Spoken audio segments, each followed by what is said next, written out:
tapi kemudian setelah beberapa jam mereka ngambang, pertolongan datang dari kapal Rumah Sakit Apung RSA yang digagas Dr. Lee Agustinus Darmawan tenggelam di sekitar perairan Selat Sape, Sumbawa, Nusa Tenggara Barat atau NTB beberapa hari waktu yang lalu ya. Insiden naas ini terjadi ketika kapal tengah berlayar dari Pulau Tenau Kupang, NTT menuju ke Torano, Sumbawa Besar, NTB usai menyelesaikan tugas medis di Pulau Tenau. Nah, saat ini kami telah terhubung dengan media dan communication Dr. Share terkait kapal RSA milik Dr. Lee Darmawan yang karam, yaitu Bapak Enselmus Jeremadi. Selamat sore Pak Enselmus. Iya, selamat sore Mbak Ita, selamat sore para pendengar Sonora dimanapun berada. Iya, kami turut prihatin ya Pak ya dengan kejadian tenggelamnya Rumah Sakit Apung ini.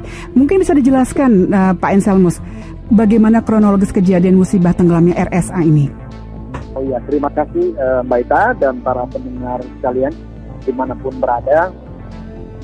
Pertama-tama kami dari Dr. Fair atau Yayasan Dokter Peduli berterima kasih sekali untuk segala ungkapan bela sungkawa dan juga dukungan yang mengalir dari mana-mana sejak pekan terakhir ketika musibah ini terjadi pada salah satu kapal Rumah Sakit Apung kami ya, Mbak ya. Betul. Bisa saya informasikan bahwa pada saat itu seperti pengantar yang diberikan oleh Mbak Ida tadi, kapal RSA Rumah Sakit Apung Dr. Lee Darmawan ini dalam perjalanan dari Kupang menuju ke Sumbawa. Saat itu kita baru saja menyelesaikan pelayanan medis di salah satu kepulauan dekat kota Kupang, satu pulau kecil namanya Pulau Semau. Begitu.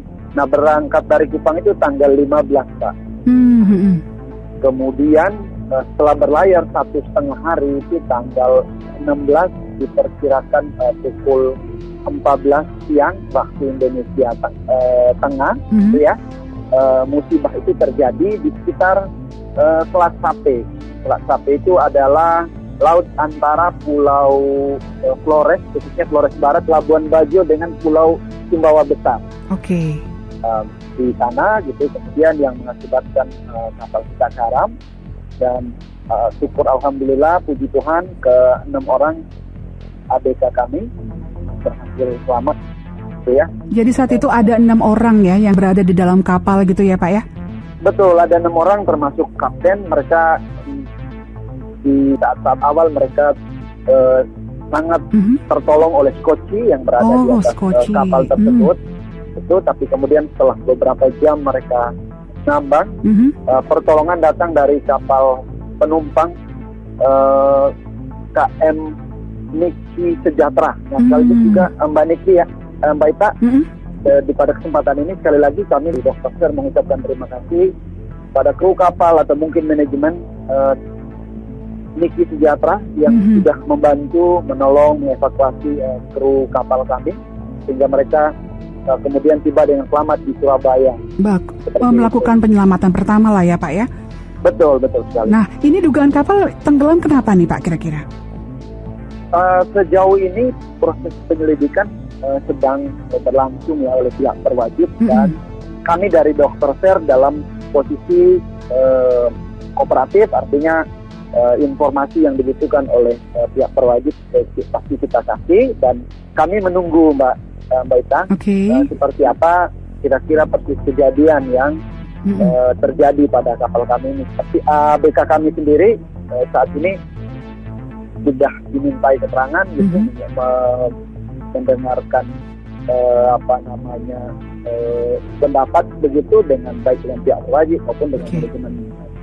Berarti masih menunggu ya hasil penyelidikan dari kepolisian. Jadi betul Mbak Ita, kalau kita secara resmi biarkan pihak yang berwajib kemudian nanti mengumumkan sebenarnya apa yang sesungguhnya terjadi gitu ya. Betul. Kenapa dan bagaimananya gitu loh Mbak. Biar nggak simpang siur. Betul. Nah, kemudian ke depannya gimana nih Pak? Bagaimana pelayanan kemanusiaan ke depannya nih setelah kejadian ini? Ya, syukur alhamdulillah puji Tuhannya ya Mbak Mbak Ita. Sampai saat ini pelayanan kita terhadap masyarakat di kepulauan, di daerah-daerah yang terluar wilayah 3T itu tidak pernah berhenti. Dan mungkin perlu saya informasikan di sini, ya, perlu saya luruskan bahwa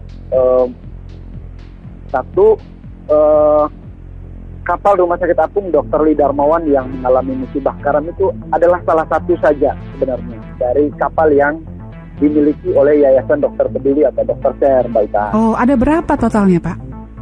Saat ini yang aktif beroperasi melayani masyarakat itu ada 2 kapal, Mbak Ita. Satunya tadi memang yang RSA Dr. Lee Darmawan ini yang paling bisa dibilang paling legendaris lah. Karena itu kapal pertama, kemudian diambil dari uangnya, dari sakunya Dr. Lee sendiri, dia uang jual pribadi rumah. lah ya. Betul, beliau menjual salah satu rumahnya dan segala macam. Itu pun untuk membayar down payment, DP ya, waktu itu. Jadi sisanya masih dicicil. Tapi selain itu, kami punya kapal yang juga jauh lebih besar, bahkan sudah memenuhi standar rumah sakit yang lengkap, gitu. Dan saat ini saya sedang berada di atas kapal tersebut, Rumah Sakit Apung Nusa Waluya 2 namanya. Oh, oke. Saat ini saya bicara dengan Mbak Ita dan kemudian mungkin dengan para pendengar Sonora ini salam dari Pulau Kundur namanya ini, Mbak. Salam balik juga, Pak. Dari Pulau Kundur, Kepulauan Riau, iya. Kabupaten Tanjung Balai Karimun. Jadi kami tiba di sini mungkin sekitar 2 hari lalu ya, Mbak ya. Dan di sini nanti akan 3 bulan. 3 bulan lamanya ya. Betul, kapal rumah sakit ini melayani masyarakat di sini. Berarti masih ada 1 kapal lagi yang bisa melayani masyarakat, jadi jangan khawatir. Oke. Nah, ini ada pertanyaan terakhir ya, Pak ya. Kalau misalnya masyarakat ingin memberikan bantuan, ini kira-kira bisa disalurkan kemana nih, Pak? Oke, Mbak. Untuk masyarakat yang ingin membantu menyalurkan bantuannya kepada Yayasan Dokter Peduli, bisa mengecek langsung di sosial media kami Dokter Share, Mbak. Di situ ada nomor rekening yang tertera. Oke, ke Dokter Share ya? Ya, ke dokter, nama Yayasan Dokter Peduli. Ada nomor rekening untuk PA ataupun SCBC. Oke. Baik, terima kasih atas informasi dan penjelasannya ya Bapak Anselmus. Semoga ada jawaban dari pihak kepolisian ya, hasil investigasi yang mungkin dapat memuaskan semua pihak.